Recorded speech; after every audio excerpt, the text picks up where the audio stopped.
The FSA ID is a username and password that you will need to access U.S. Department of Education websites, such as fafsa.gov. Use your FSA ID every year you apply for federal student aid and while you are repaying any student loans you received.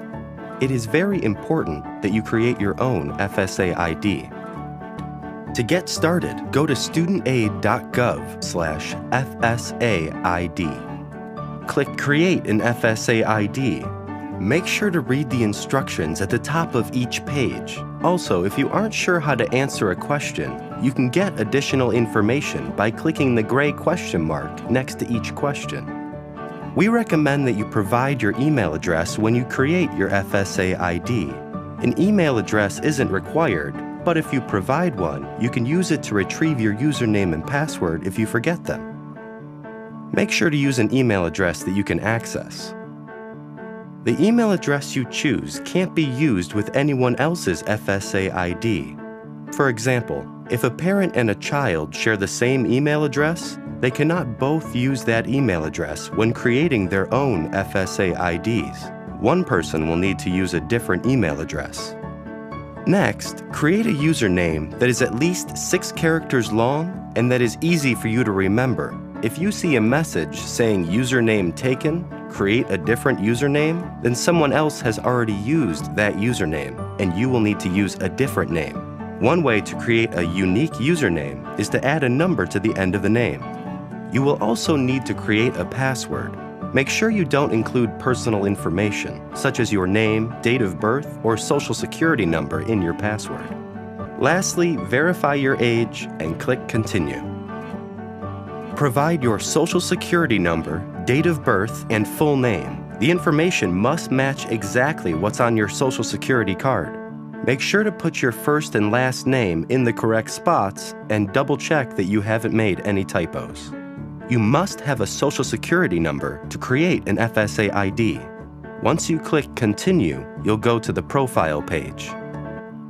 Enter your mailing address and telephone number. You can also choose to receive FSA ID information in Spanish by selecting the language preference. Next, create your challenge questions. These are questions we'll ask you if you forget your username and password or lock your account. For the first 2 challenge questions, pick a question from the drop-down box and enter your answer. Select the Show Text box so you can see what you're typing. For challenge questions number 3 and 4, type your own question and answer. Maybe something like, what street did I grow up on? Who is my favorite aunt? Or what is my favorite food?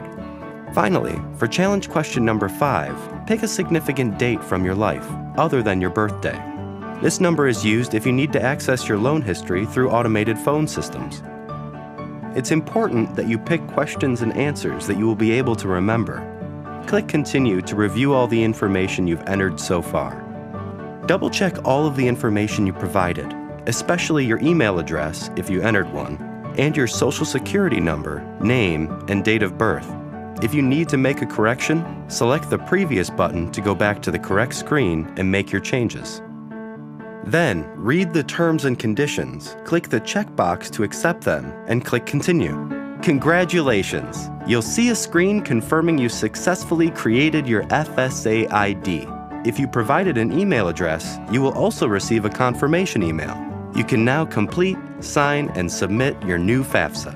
For more information about the FSA ID, including when and where you can use it, go to studentaid.gov/FSAID.